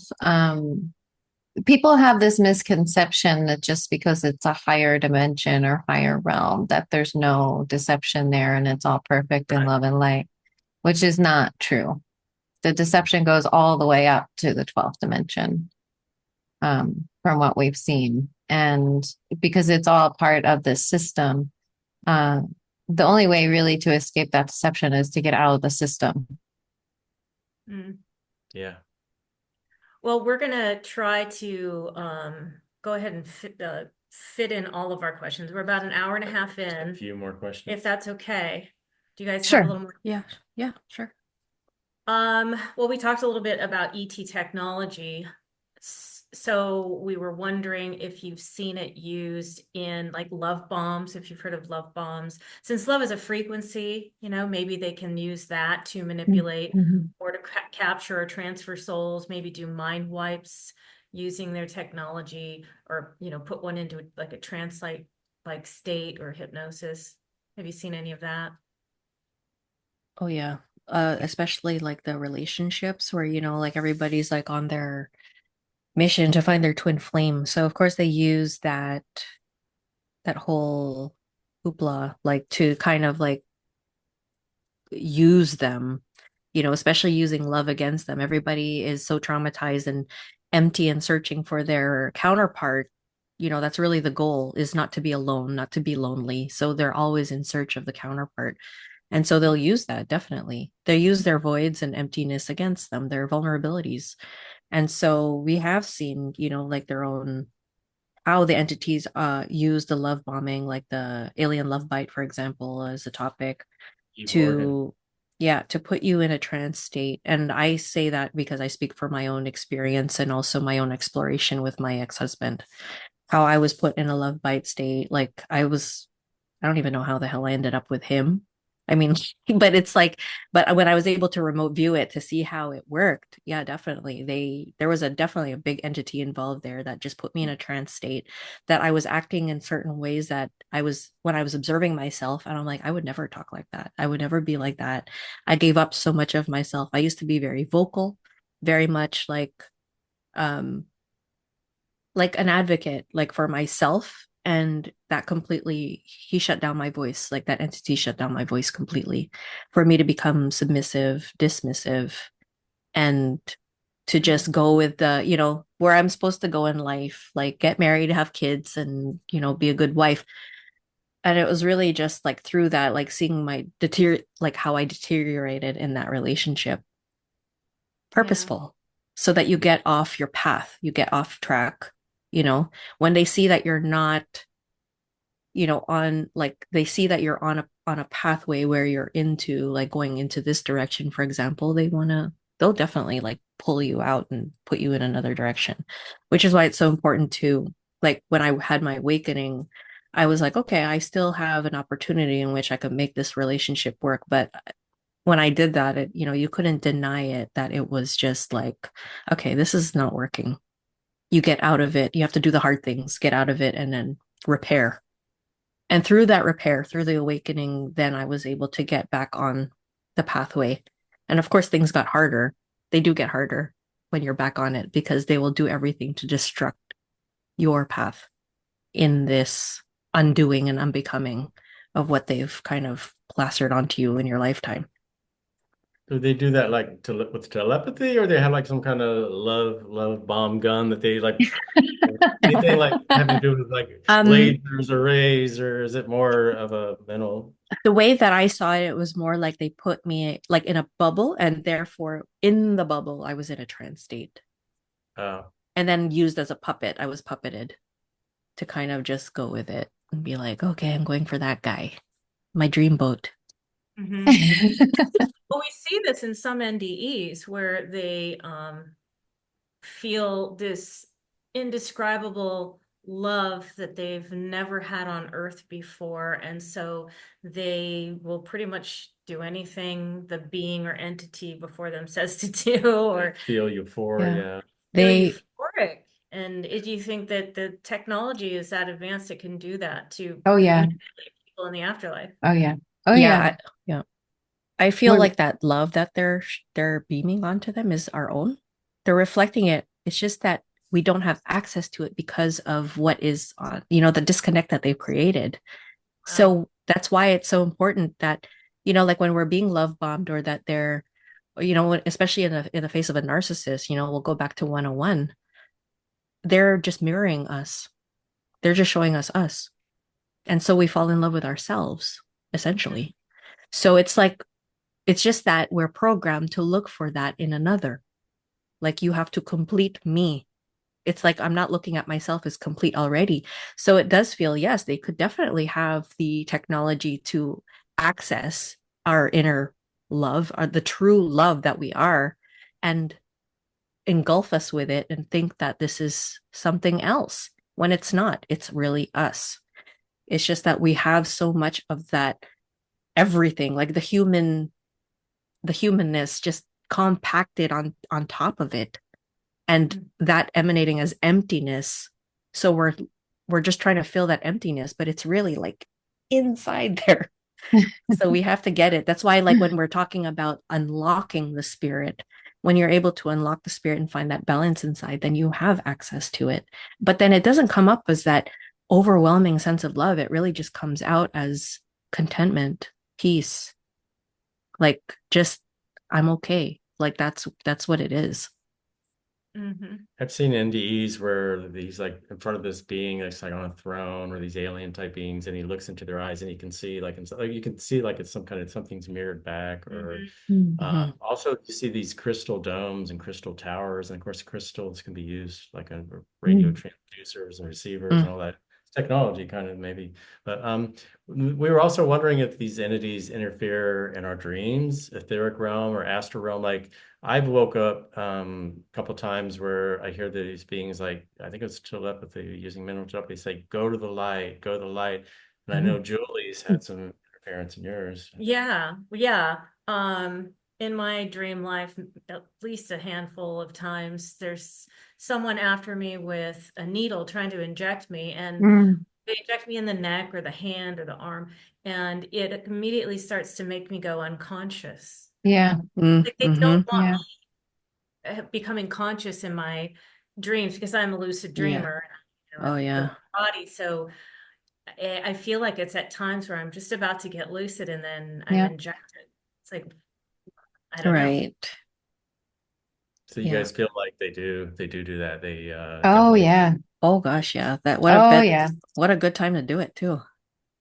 You had mentioned something about the different ways of traveling other than going out of the body. Did you mention something like that in our previous conversation? I thought you meant even alluded to it earlier. Well, other than remote viewing, I think Mm. maybe it's the way Karen, Yeah. you don't Maybe it don't was Karen. travel per se. Like, how do you? No, I just, gosh. Well, I mean, like I connect from within, I go within and travel from within. So it's like we have our own access, like our consciousness, without having to leave the body. I'm very much present in my body while I'm exploring. And I do feel that it's become so natural for me to just be there.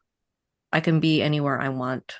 But I think, again, like Tina said, it's just a matter of thought that when we're able to have that, we can go anywhere we want, which is why it feels like, okay, well, if I have that ability here in my waking state, then I definitely have that ability upon death that I can just go home. And I'm not going to do it now because it's like I do feel like there's more to discover in order to put more pieces of it. I don't think it works like that anyway. Like I could just die at will and just like pass out and then I'm out of here. Maybe, It but could. it could be. But I think there needs to be like an organic process to it as well. But yeah, I don't know. I see it all in my mind's eye, for example, and I use all of my senses. I've been able to utilize all of my senses and build the muscle upon that in the exploration process. So I think I've tried all parts, and we've known that if we leave the body, then that means you leave your house open. So therefore, something else could come in. So I don't travel that way because I don't want anything occupying my vessel. So I will travel in my body. Like shifting perceptions to where you can like jump timelines or dimensions Yeah, or through intention alone. parallel. Okay. So is it different? Do you feel that traveling out of body and lucid dreaming are completely different? Are you not out of body when you're lucid dreaming?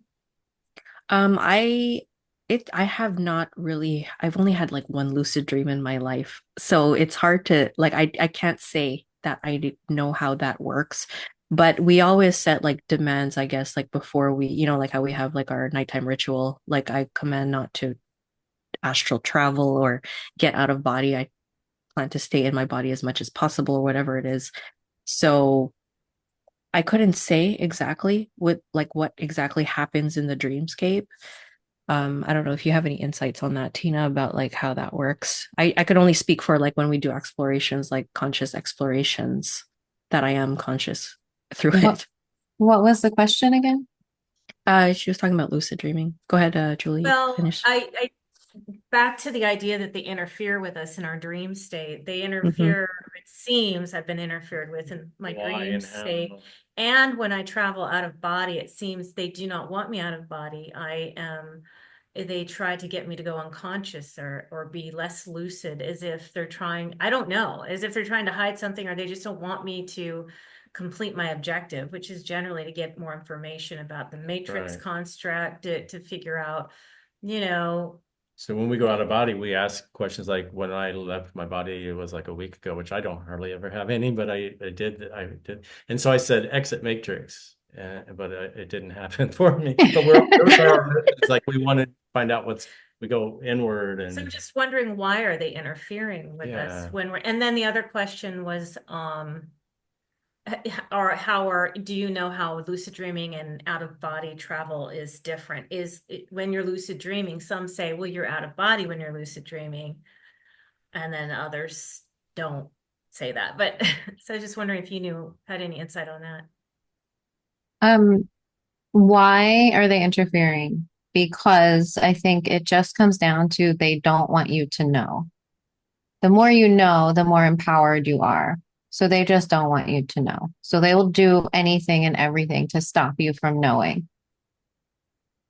I think yeah, And that's just what it comes down to. and it's easier to manipulate you when you're not lucid, right? Because you're not in control. It's kind of like they're able to just dumb you down so that you're not Yeah, that's how they take control of everybody. It's through the unconsciousness or like not being able to become lucid. And just so you know, you're not alone, Julie's. We've had so many clients that say that they've been chased down and injected in their dreams when they've been lucid dreaming. Wow. Yeah, Okay. it's a Yeah, recurrent. and the same thing happens. It goes black and they don't know what happens. And then either they wake up in another dream or they wake up in their bed like, what the hell just happened? And sometimes can have very real physical symptoms that manifest. Well, do Hmm. you think that life here itself is like a dream? So it's like we go in a dream and everything's different levels of consciousness. So this is a dream Yeah. within a dream, and it's like all an illusion or anything to that I do end. think there's something to that, because you can interpret this reality and the things that happen in it just like you would interpret a dream. It's all, and when you talk about like how do you delineate lucid dreaming from out of body, from exploring with consciousness, from remaining in your body, from astral traveling, it all blends together. Like there's a blending. There's no clear delineations when it comes to consciousness because there's just not. It just doesn't work that way. It's just something that it's so vast. I don't think we can really begin to wrap our minds around like what's actually happening when you're doing these things. I just like to think of it as like you're just exploring, you Yeah. know?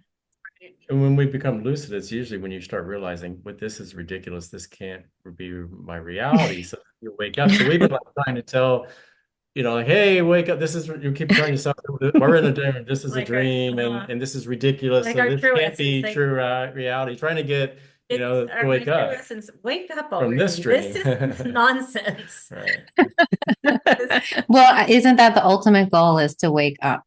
Yes. Yeah.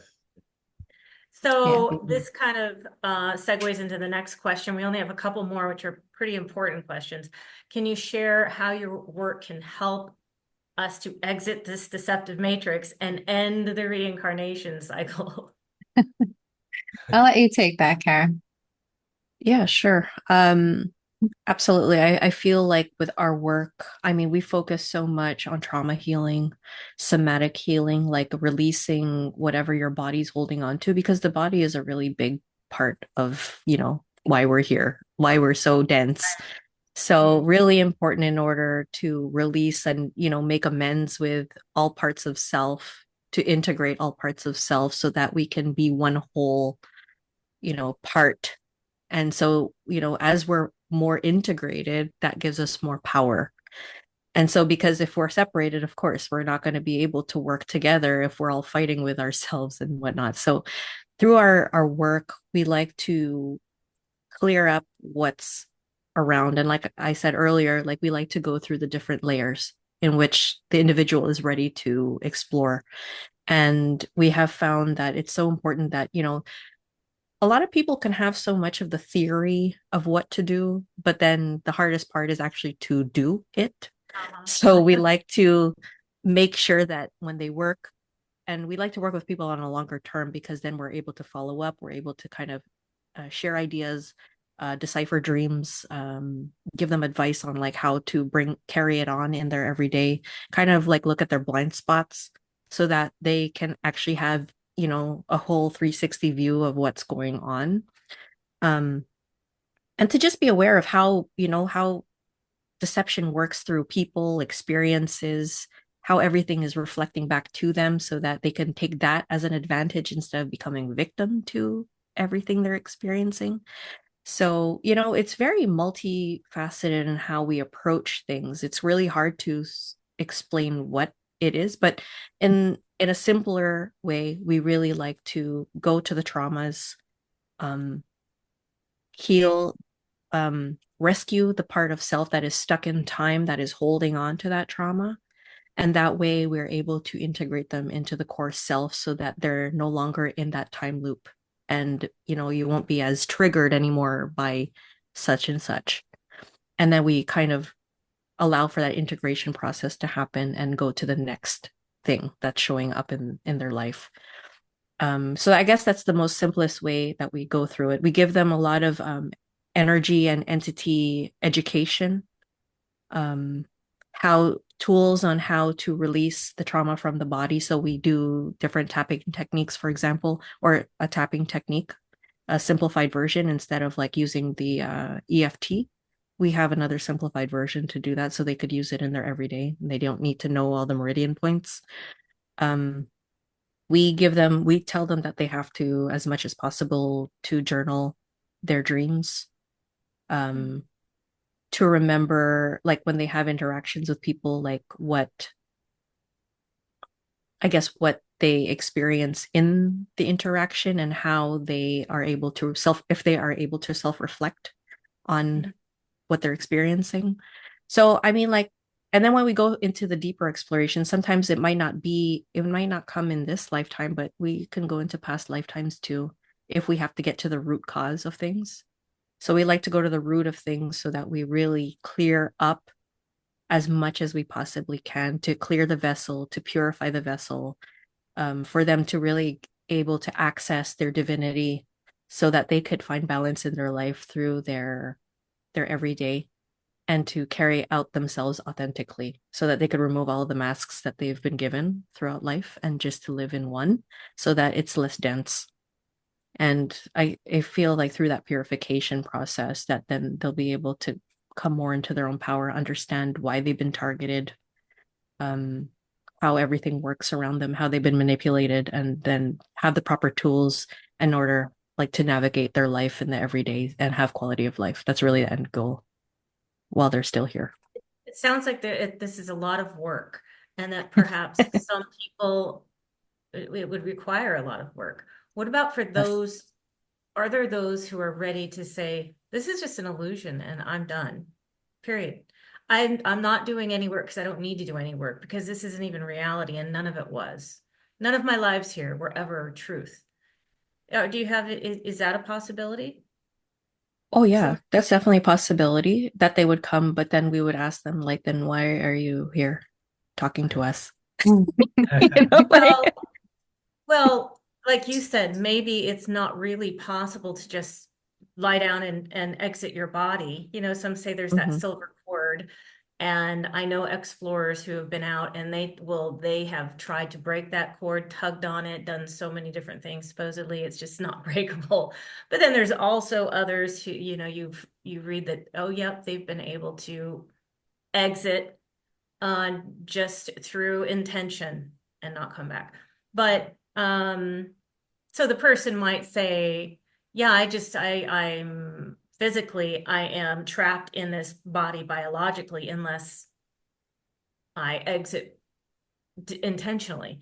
And so since I'm not willing to exit intentionally, I'll just have to stick it out until it's done, I imagine. But maybe they are of that mindset of once the body, my avatar is done, I am done with this illusion. But it's a very persistent illusion, like you may say. Yeah. Albert Einstein, that wasn't me. Right. So, It is a very persistent illusion. And I think, you know, if you really believe, the power of belief, right? Like, if you really believe that all of this is an illusion and you really, you know, believe that you could just, you know, take off your silver cord or whatever, like you have to have a full 1000% belief that you could do these things. And there's also like laws, I feel like that we live within that aren't as bendable as we like to think. Like, for example, what comes to mind is like, you know, the people saying, that they could just take the jab and transmute it with energy or whatever, you know, like that kind of stuff. Right. But like, would you drink, you know, a cup of arsenic that somebody hands you? Like, how much do you believe in your power to transmute that energy? Right. Right. So there are limitations here to what we can and can't do within this illusion. And so, you know, it's a very physical, it's very real, and these real physical things have happened to us. And these are the things that even non-physical things that manifest into the physical reality from the higher planes, like you said, as above, so below. Like it's just this constant back and forth with the astral. It's always affecting our lives. And so it's just a matter of helping people to really like purify and empower and to really start believing in the self again, because most of us have been so disempowered that we, barely believe that we could affect reality at all. But we can. We have a lot of power. And so the process that we're walking people through is starting to generate that belief in self again. And they start to understand that when they realize that they're affecting their physical reality. Like this is not just something we're doing in the ethers. This is real. Yeah.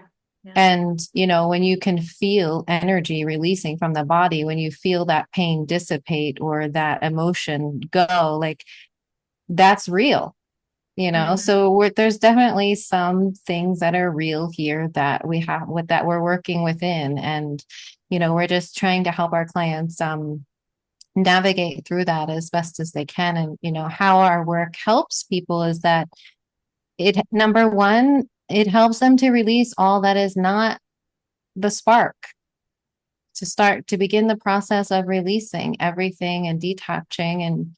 And number two, to empower them to know they can. Mm. Okay, well, I guess we're at our last question here, finally. And that is what to do at death. What if people haven't done the healing and the integration, or perhaps they have? What do you think they should do at death? I mean, should one intend to go to avoid or to go home, or to say, some say exit through these holes in the grid? And does one's level of consciousness at death relate to their ability to escape? Mm-hmm. Can they practice lucid dreaming to help? Doesn't attention obviously seems to help, right? Affirmations, maybe. That's a big question there. But Yeah, I think that level of consciousness is huge. And that is going to make a big difference to where you're going to go after death. And really, that's, part of what we do too is evolving our consciousness. So evolving the consciousness and hopefully, and the level of consciousness depends on so many different things. It's like you can't narrow it down to just one thing, but a lot of those things are detaching from the humanness, like really detaching from all of the human programs, belief systems that we've been given, attachments to this place, to other people. And so, yeah, I think, because if somebody is trying to exit the matrix and they're still holding hatred or resentment about the matrix, Right. it's a hook. It's Sure. going to keep them tied here. That's your contract. Right. It's like a contract. So you have to get to that place where you're like, not necessarily that, oh, this is all an illusion, but to a place of neutrality and forgiveness, Right. really forgiving yourself for all the Right. bad things you did throughout your life so that none of that can be used against you at any point. And it also releases that energy. It releases that weight from your soul that you're carrying. So you want to release as much of that while you're here that you can, so that you're not carrying that density, because it's energy, it's density that you're going to be carrying in the soul body. And so when you shed that soul body, you don't want it to be super dense with hatred and anger and resentment and guilt and shame and all of those heavy things. It's going to weigh you down. You're not going to be able to shed that soul if you're carrying all that in the soul. It's not just a human body thing. The soul carries those emotions too. So Yeah. part of the process is letting go of those things, and so that you can shed that soul body and then hopefully get, for me, I can only speak for me. I don't like to tell people what to do after death. But like I said earlier, like for me, my goal is to shed this body, shed the soul body, connect with that spark, and through intention, through focusing on home, I'm going to then be there in an instant. okay. That's awesome. Yeah. This has been an amazing discussion. If you can believe it, it's almost 2 hours, just shy of 2 hours. I mean, yeah. Whew. Yeah. But before we sign off, we would like to leave you with anything else that you think was left unsaid, or something that you want to clarify, or just something on your heart.